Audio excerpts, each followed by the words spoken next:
All right, what up, dudes? This is safe, so don't be concerned. We on a road trip.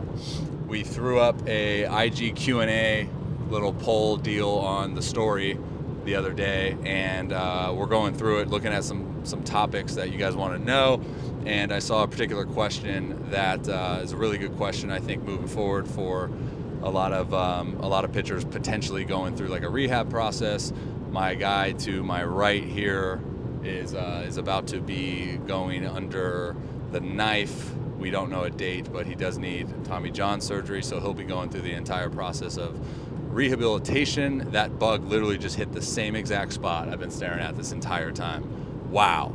And I just said it earlier. Anyways, shout out real quick to Carson.Doberstein, sorry for mispronouncing that if I did, but he asked a question on an IG Q&A, how can I become a better pitcher every day without having the ability to like throw bullpens every day? Obviously, like pitching is one of those interesting dynamics in which you're required to get better at the task without the increase of volume, right? So like, for example, he even mentioned this in his question. Hitters can hit every day, and they can hit for an extended period of time if they're obviously like blisters permit them to. But pitchers, we can't throw bullpens every day. We can't throw, in a game every day unless it's the playoffs. Then you sure as heck should.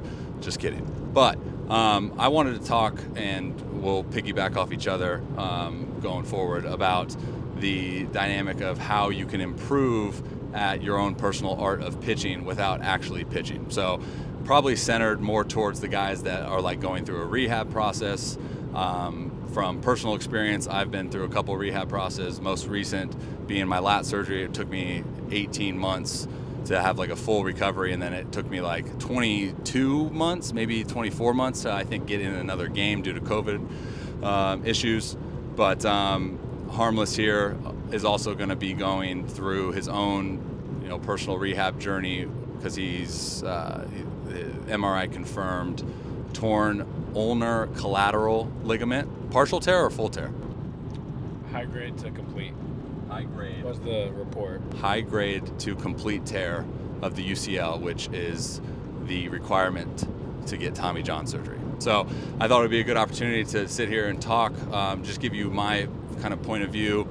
I've done a lot of content on like the mental game, and this will kind of fall into that category. So if you're interested in looking at more of the content that I've published on the mental game of baseball, you can head over to therobbyrosshow.com/mental-game. There's a whole lot of segments on this, but today we're going to be focused on how can you improve at pitching without actually pitching. So for me, I'll start it by saying I put a huge emphasis on like the game within the game.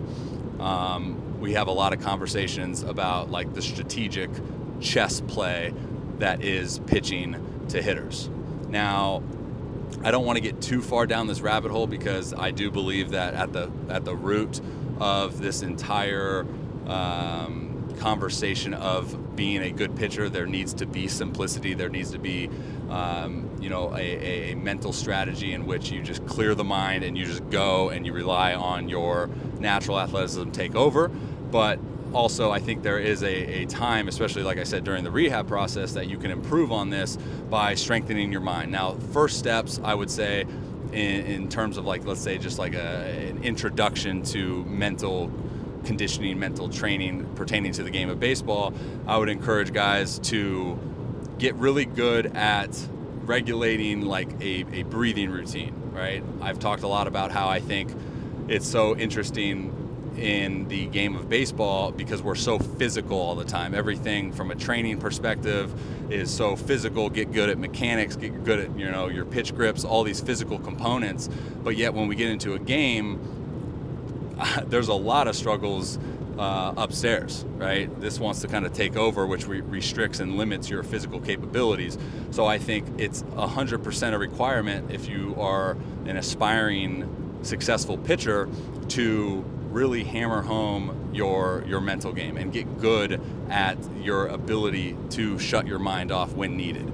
put things into practice. And I got a lot of stuff, like I said earlier, on my website about how, you can implement a breathing routine on the mound. You can implement a breathing routine at your home, meditation routines to give yourself ownership of your breath. And I know a lot of this sounds like super goofy and complex, but I think we're moving in the right direction as an industry within the game to really emphasize this mental training. Okay, so basic bottom line with that first point is get into a routine in which you can put into practice your ability to clear your mind, right? So sitting there, laying there, whatever, and just focusing on your breath and taking all of your mental consciousness to your breath without having any kind of thoughts arise. And I know it's super hard. It's super hard for me. I know that for sure. But the more that you put that into practice, the better you're going to be when it comes to your performance, and you're out on the mound and the lights are on and there's a dude in the box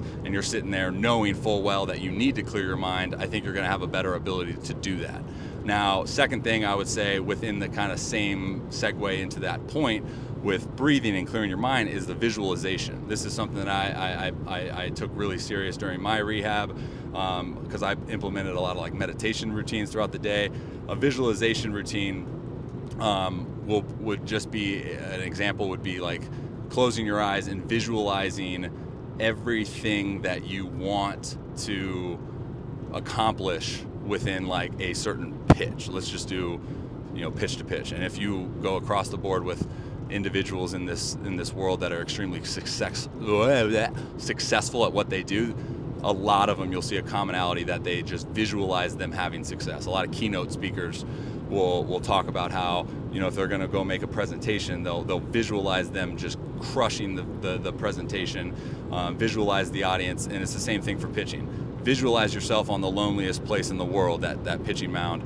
Visualize, whoever is up to plate, up to bat, visualize your catcher, visualize the glove, visualize your fans, all of that. And then visualize yourself going through your motion and accomplishing the task at hand, whether that be like a first pitch breaking ball for a strike, whether it be an 0-2 well-executed pitch, whatever it is. I think if you can start essentially training your brain to acquire this sense of familiarity within your visualization approach, then it's not going to be as difficult of a task when you're in the game and things matter and things are on the line. Get really good at your visualization, so then your brain is in a better state of comfort. So to get really nerdy on you, just to understand like human survival instincts, your brain's responsibility throughout the entire day is to monitor threat. When there's a threat, it sends signals to your body in preparation to prepare for that potential threat. And that happens a lot in performance because you are in a state of kind of fight or flight, and there's sometimes you want to flee essentially because it's so uncomfortable sometimes, right? So I think the visualization is a huge component that can help with your comfort and your familiarity when you do get into that situation, because again, if you're an aspiring, all this stuff applies for hitters too, right? It's the same thing. So when you do get into that position, your brain can be a little bit more familiar with it. Therefore, it can promote a little bit more comfort. Therefore, it can promote a little bit more relaxation. And I think there's a lot of individuals that just do better when they're relaxed. It's the same conversation to have that when guys come to me and they say, why can I hit every single spot in a bullpen, but then I get into a game and everything changes? It's the same dynamic, right? So breathing, controlling your mind, controlling your thoughts, being able to have ownership of when your mind goes completely blank and you rely on movement and athleticism, and then your visualization too. Is there anything you want to add up to this point before we can move on? Anything from the breathing routine to the visualization? Is there any like tips you would have for guys that I didn't hit on? No, I mean, I think you kind of hit it right on the head. I think the breathing aspect's important because that's like a routine that leads up to throwing. Yeah. Like, no matter what, I always go. Right. Even if it's catch play and we're like bringing it back in, doesn't matter. And I think it's funny too, right? Because like you're just expected to be good at that. Yeah. without even like putting that into practice. But yet we'll sit there and practice our changeup grip for hours on end. But it's like, is it going to matter how much practice we put into our changeup grip if we go out onto the mound and we can't control our breath, things speed up, and then next thing you know, it's like second and third, 3 runs are across, and you haven't gotten it out yet. So breathing and then visualization. Is there anything you got on visualization? Are you a visualization guy? Like pre-pitch visualization or just like on your own time visualization? Yeah. I would say yeah. Especially leading up, like maybe earlier the night before, the day of. Like an appearance that you know you're going to go in. Kind of like my whole thing was like that nervousness is actually just, it feels more like excitement, and then just accepting it and then using it, and then seeing yourself on the mound and all that. Like it's all, I just kind of like connect it all and just kind of like just embrace it, I guess. I think it's like fuel. I think embracing it is honestly the right word. So the understanding is like, again, this could just be like, I'm not saying this is absolute. This is my personal experience, and obviously having talked to a lot of guys about this, but the body's preparation when brain perceives a threat is an effort to enhance your physical capabilities. And I think, and I know I personally have gone wrong with this a lot of times, especially like, bullpen guy, relieving games, where you're sitting in the bullpen, your number's about to be called, and you start getting like that stomach feeling, that the palms get sweaty, you gotta go to the bathroom, and the first thing you want to do is you want to deny that, right? You want to deny that you don't feel that some type of way.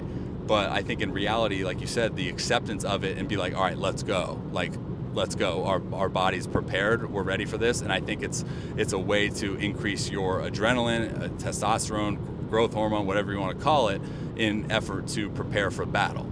And I think when you change or you adjust your mindset just a little bit from trying to deny that you're quote unquote nervous, because obviously as athletes we're all alpha males and we don't want to acknowledge that. I think when you deny it, it makes it worse. And then I think when you accept it and you embrace it, I think it can then propel your performance. So good 2 cents there. Appreciate that. Now I want to get into more of like the game within the game, aside from like, what you can do on your own time from the mental aspect, like we just touched on with those 2 points. So for me, when I went through that period of time in which I wasn't playing, it's obviously extremely frustrating because you identify as a certain, individual. Us being baseball players, we kind of identify within the game, and then that game gets taken away and you're kind of like, whoa, dude, who am I? Like, I can't get better right now. I'm just not going to do anything. Remember, just by watching a game, and we're being attacked by killer birds right now, just by watching a game, you can drastically improve. Now, watching it with a purpose and being intentional with what you're watching and what you're kind of looking at can drastically improve your approach, right? Or you're just better understanding of the game of baseball and giving you a better, a better viewpoint or better, you're equipping yourself with more knowledge approaching the game, right? And this is simple as like, so I'm going to give the example of pitchers, but like I said, it could be hitters, it could be defense, whatever. For pitchers, I love nothing more than watching a guy that is really good at what they do. And I remember when I was hurt in 2019, and I was doing a lot of like content creation of it too, so it was kind of like a win-win for me. But watching guys, like Scherzer, DeGrom, Zach Wheeler, I watched a lot of like Bauer, Cole, Kershaw, Bueller. I'm missing a lot of obviously really, really talented individuals, but just watching how they went about their sequences, and not just sequences in general, but watching how they went about sequences to the leadoff hitter, watching how they sequenced to power guys, watching how they sequenced with guys on base, watching how they sequenced with guys in scoring position, watching how they sequenced early in the game in comparison to late in the game, watching how they sequenced first time through the lineup in comparison to second time through the lineup in comparison to third time through the lineup. All of these things I think matter, and it can give you a really good idea of why they are successful. Obviously stuff is stuff, right? We obviously train for that from a physical aspect, but I think the mental game and their mental approach to pitching is what can really set them apart, all right? And even like I get a kick out of watching guys that you can kind of get a good feel for, like, oh man, they're super locked in, or that guy is really good, but yet you can see that he doesn't have this particular pitch. How does he sequence? Little things like that. And then watching bullpen guys, right? Bullpen guys typically are coming in. Sometimes you get the clean slate, you get the clean inning. Most times, probably not the case. Bullpen guys are coming in, tight game, runners in scoring position. How do they sequence with a base open? How do they sequence with no bases open? All these things. And I would encourage you guys to get a pretty good idea and a pretty good understanding of like what makes you, what kind of stuff you have, what stuff you bring to the table, and then watching guys. And obviously there's not going to be one guy in the big league that's exactly like you with the exact same metrics on every single pitch. But just, okay, I'm a high 3/4 guy. I'm this tall. I have this pitch, and this pitch. Now I'm just going to like kind of browse and see who else has that, right? And seeing how they work. I know for me, at that time, I was a bullpen guy, and to get into a little data analytics, there was a lot of emphasis on like the high fastball, low curveball. So I was watching a lot of like Nick Anderson pitch. Now, obviously, drastically different from a mechanical aspect, but very somewhat similar to the 2-pitch stuff. Seeing how he sequenced his fastball, seeing how he sequenced his curveball, how he paired those, where he set like that curveball sight or whatever the case may be. Just watching how he went about his work, I think, was extremely beneficial for me. I know it's difficult to come up with that answer in terms of who you kind of see yourself being somewhat like, but I think if you're committed to the cause and you're committed to being the best version of yourself, then you'll put in the work. Anything you want to add in terms of something that maybe helps you from watching games, what you look for, how does that, improve your game, etc.? This is kind of more of a personal thing, but like learning what I'm trying to apply. So like when I was like really deep diving into pitching mechanics and stuff and like trying to understand the terms, like I had to learn the terms so I could apply it. Otherwise I wouldn't know. And it just kind of it made it easier, made it a little easier. And it was just nice to be able to watch that, and also, like you said, watch the games, sequencing, all that stuff. I did a lot of that. And then like putting a name to that, like what's going on. Yeah. So like that's everything from things that are very not physical. You brought up terminology from a mechanical standpoint. So now I'll spend some emphasis on like what you can do. So if you have like an arm injury, obviously for a pitcher, right, you can still do things from the lower body on. Now it's funny because 99.9% of like the questions I get pertaining to, I guess I wouldn't say that high of a percentage, but a lot of the questions I get pertaining to pitching mechanics are lower body usage. How do I use my legs, et cetera, et cetera. So that's a great opportunity for you to start creating feedback, start creating some sense of understanding for what your lower body is doing, what the feeling is that you're accustomed to, what you want to feel. I know for me, being such a quad dominant drive leg load guy, I spent a lot of time throughout that rehab process trying to grasp more hinging feedback. What did that feel like? How can I feel that and then apply that feel to a movement? Stuff like, a single leg box squat, concentric, eccentric phases of those movements. So you're not throwing during this time, but I think when you look at skill and motor skill acquisition, your brain is constantly downloading your body's movements, right? So apply that. Take that into consideration when you're, doing dry reps around the house with a sling on, right? Like little things like that. And I would encourage you, even though I know, for me, I knew right when I tore my lat that I was like, frick, I'm going to be out a long period of time. I got forever. Like it seems like forever at the start, but it goes by extremely fast. And that's an encouragement I have for you too, right? So like, don't think that you have all of this time that you're going to just kind of take it easy, not take it easy, but like you're going to segment, I'm not going to really do any like feedback dry reps from the lower body standpoint until like month 5. Because the next thing you know, you're throwing already. and you're so focused on your arm or whatever that you missed a pretty decent chunk of change or chunk of time to get better at that. I know for me that was something that happened as well. Do you have any feedback on that in terms of like movements matter? Yeah. So especially now, well, when I first found out I had Tommy John, I just shut down, and because that felt like the right thing to do. Wait, when did you first find out? It was while I was in winter ball, right? Yeah, it was while you were in winter ball. And yeah, because you didn't know when we were prepping. Yeah, correct. Okay. I was just like, it hurts a little bit. But once I shut down throwing, I could still move around and be active and work out and stuff. And also to bridge what I said earlier, like the terminology thing, is spending a lot of time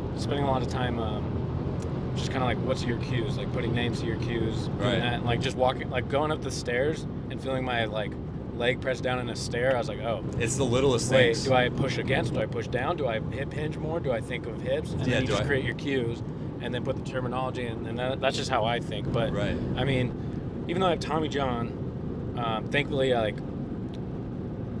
can still throw. Like, it hurts to throw, but thankfully I can. So I can take an advantage of that. Right. But, like, in the weight room, like, deep diving into, like, how to lift right. Like, how should I lift? What kind of lifts? Right. All that stuff. Especially if, your leg isn't broken or something like that. You can still utilize your body in a weight room setting. I think there's a lot to learn in there just about your body, and that's like half the battle. Is like just learning about your body and how to move it the right way. Yeah, and I think even for you, right? Like when we first started training together in the lab, like you're a strong dude, but like taking authentic ownership of those movements, you've seen how much of a difference that makes. Yeah. You could say you could say my lifting was just like strong for no reason. Yeah. Almost like vanilla, very vanilla lifting, very plain. Vanilla lifting? You've never heard that term, vanilla? I mean, yeah, when I order a milkshake. Well, vanilla is very like just standard. Okay. So it's like a vanilla. I got you. But yeah, it was just like a very standard way of lifting. And then you put me in like the more challenging, like this will probably apply more. And I was like, frick, dude, I'm sweating. I remember like the first time I went home and I was like, I'm not moving. I need to eat. Right. No, I think that's huge too, man. And I think just because like you're strength training too, right? Like in the weight room, and it's a completely different task than like pitching, doesn't mean you can't be in the weight room and like do a rear foot elevated split squat hold with like a wrist cuff YTI and feel like your left or right glute being contracted, right? Or like constantly be time under tension with your diaphragm breathing and taking ownership of your breath, and making sure that there's contraction in the right spots, that you're not getting up super tight here and whatever, because that's just going to then go right into your movement pattern for when you throw a baseball, and that's not what we want. And I think from the physical side, there's a heck of a lot, from the stability aspect of it. There's a freaking crap ton of it from the mobility side too. And I know when you and I first started throwing together, in comparison to where you're at now, your mobility has like drastically improved, and it's a really interesting dynamic to see how increasing capacity correlates to better pitching performance. I would always correlate my emphasis on movement capacity and my mobility training to my body's ability to recover really good, right? So that's another huge aspect of it too. You can check out my mobility ebook, therobbyroshow.com/ebooks. But that was something, if you guys followed me during that time of my life in 2019, I went down the FRC rabbit hole, like all that stuff. And I think that's another thing that really helped, was because I needed something to compete at. I needed something to see personal growth, right? Because as baseball players, we're always kind of looking at that competition from the baseball side. And when that's taken away, you are still a competitor. That's what you're bred to be. So you still need like those little things that challenge you day in and day out. Whether it be like, okay, I'm gonna write all my metrics down for my strength training where I'm at now, and then I'm gonna compare, after every 2 weeks, or I'm gonna compare after every week, whatever it is. And And same thing that goes into like mobility training. All right, I can't do a 90-90 with my hands off and my chest to my lead leg. Okay, well I'm gonna constrain myself. I'm gonna prop myself up on yoga blocks. I'm gonna breathe through it. I'm gonna do this, and then I'm gonna check in after every week or 2 weeks.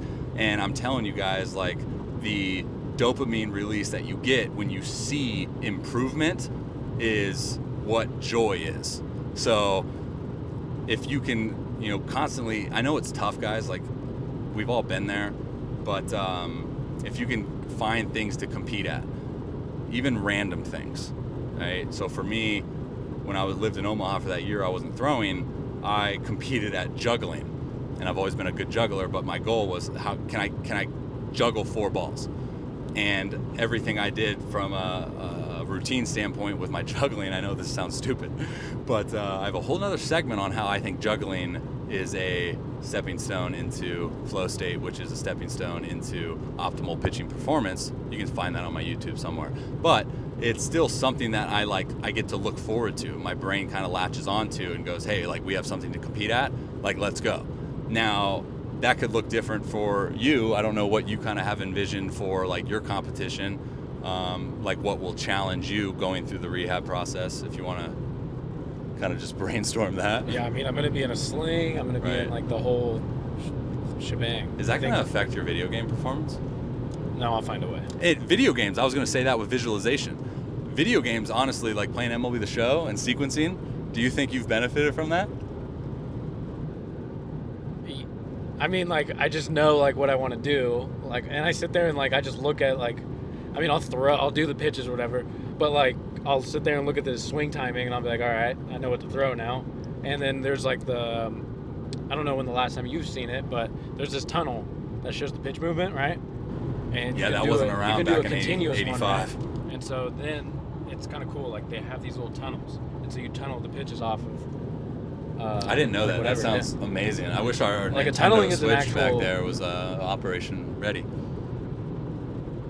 Our tunneling is actually like a thing in MLB The Show, and like if you're not good at it, like it's going to be easy to recognize, because it is technically easier to recognize a pitch in a video game, obviously, because it's not 0.0 whatever seconds until the ball gets there. So I would say obviously we've been pretty heavy on like the rehab process of all this, but like the question that originated from Carson was like being a better pitcher without pitching, being fully healthy. So that's something that I mean, all this stuff applies for everything, but like that's another thing that you can do to improve your pitching without actually doing the physical pitching is if you have game footage, go through your game footage and break it down, right? All right, so like sequencing. I did this 0-0, I did this 1-0, I did this 1-1, like all these things. All right, I threw this pitch in this location after that pitch. Maybe if I threw that pitch at this different location, it would tunnel better, so on and so forth. I am such a nerd, but like I would pull out video from like game footage from freaking like 10 years prior, and I would literally have, in pro ball we get charts to pitch or to chart other pitchers, and I would create my own chart. And I would just kind of go through and look at like pitch execution. Was the pitch execution where I liked it? Was the sequence where I liked it? Why wasn't the sequence there where I liked it? Like things like that. So, and I'm a big believer in like the more things you write down, the more things you retain.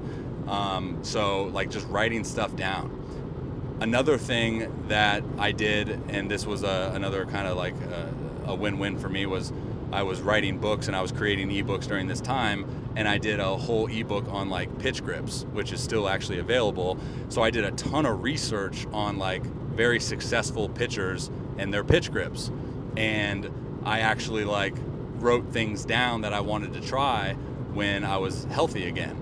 And not saying that you always need to be in a position in which you think you need to reinvent the wheel of like your foundation. You and I have talked about foundation and how that obviously needs to be established, before a pretty good amount of trial and error.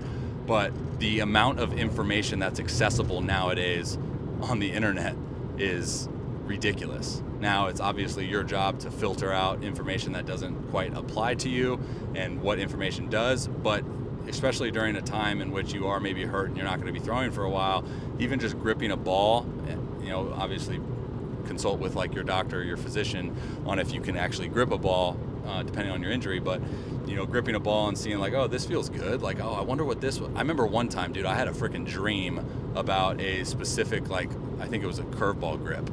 And the next day I woke up and I like immediately wrote it down because I was like, I want to try that. But that's just me. So we've got a lot of insight on this dynamic of how you can improve pitching while not pitching. I'm sure there's things still.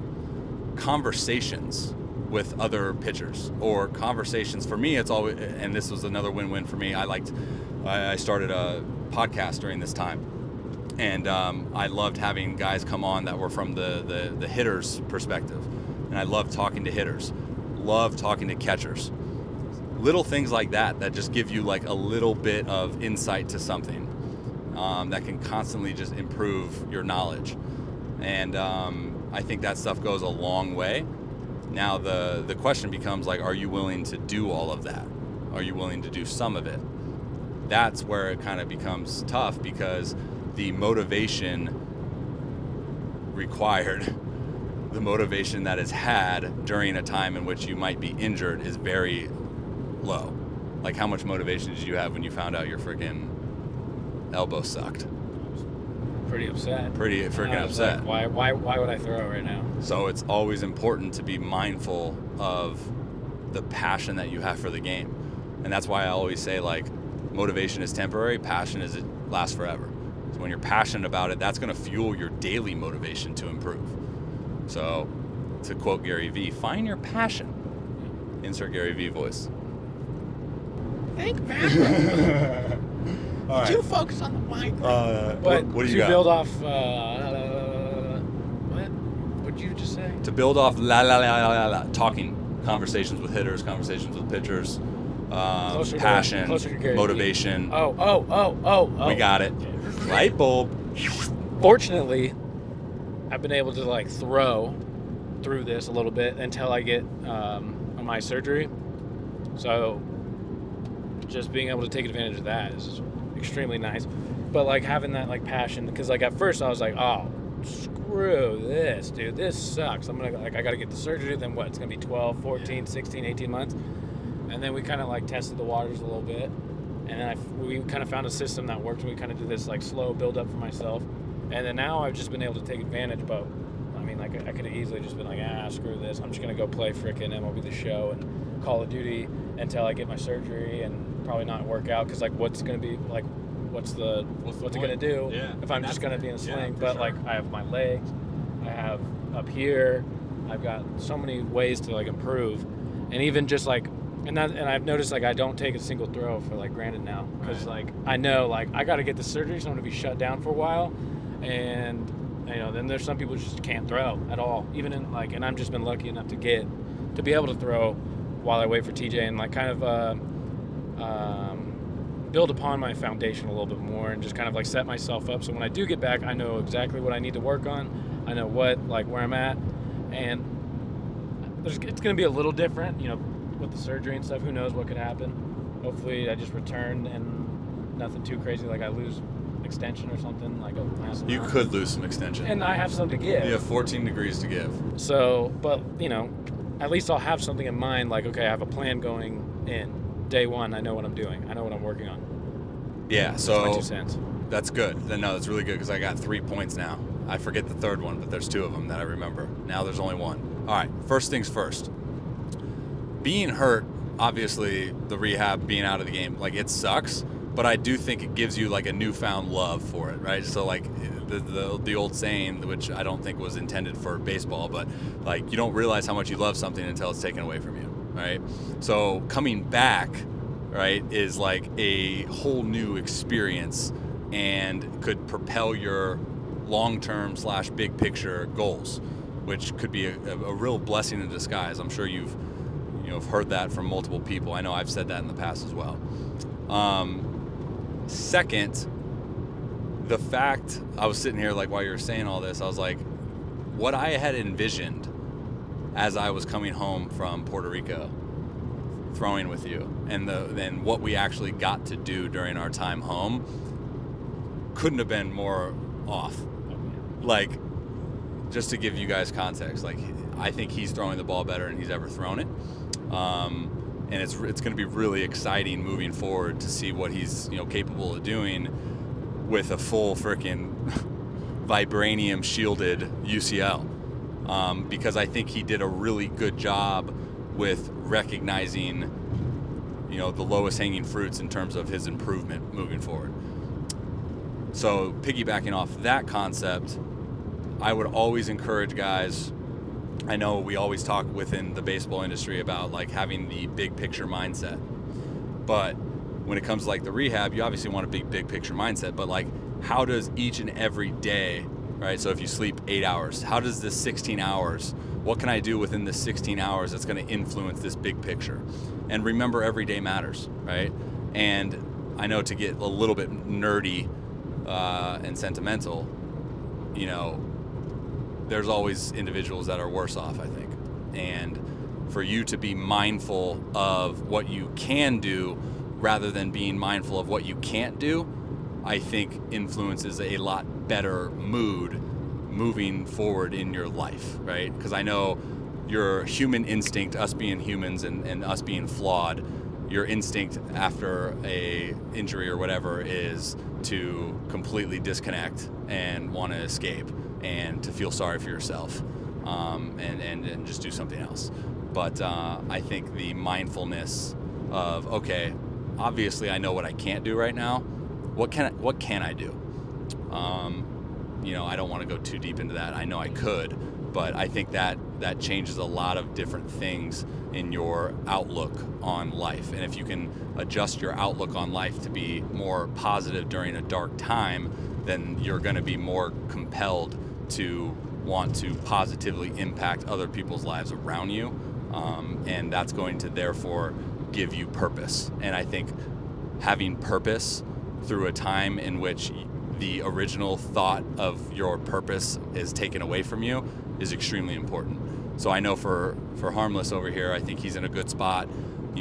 Finally listened to me with creating a brand however many months ago, but that's something that he can do, during his time in which he's recovering from, surgery, because he has something else to look forward to. He has something else to give him purpose.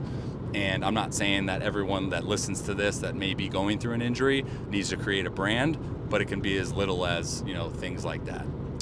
Because I think everyone through all walks of life has something to give back. So that's all I got. What do you got to close us out? Oh, yeah. I mean, that's pretty much it. Yeah. I would say.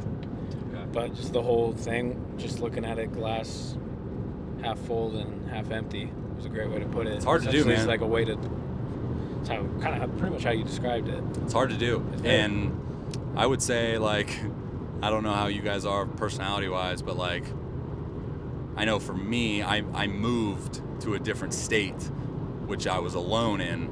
I like being alone. I like being isolated. I can manage pretty well. But during a time in which you're rehabbing, it is important to surround yourself with, like, positive influence, right? So I know you're lucky to have this bright light ray of sunshine around you.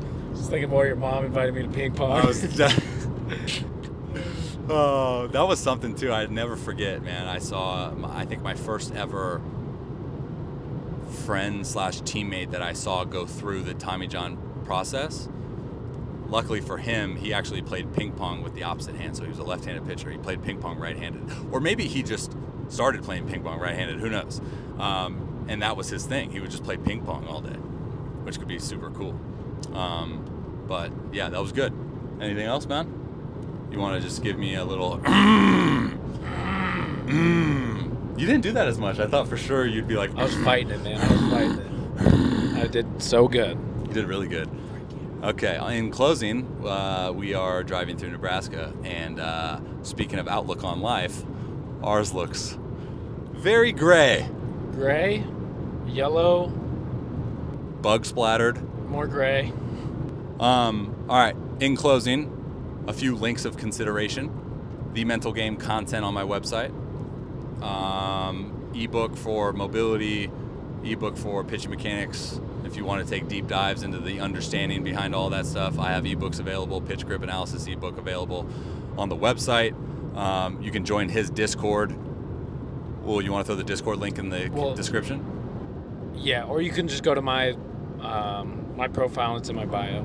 So go to harmless_content on Instagram. Link to his Discord is in the bio. I don't know what else we got. Pretty sure that covers it. Pretty much covers it. And then, if you want to take another deep dive into more content specifically targeted towards the rehab process, I have a whole rehab process segment on my website. And be sure to follow this guy on all social media accounts. Be sure to follow me, but hopefully you already do. Unless you don't and you're watching this, then I feel very betrayed. I'm wearing a wife beater. I got no discount codes available. I was looking at your shirt. What do we got for a shirt? This is Rake Baseball Company. Discount code Robby. With a Y. With a Y. And we're out. All right. Till next time. See you later.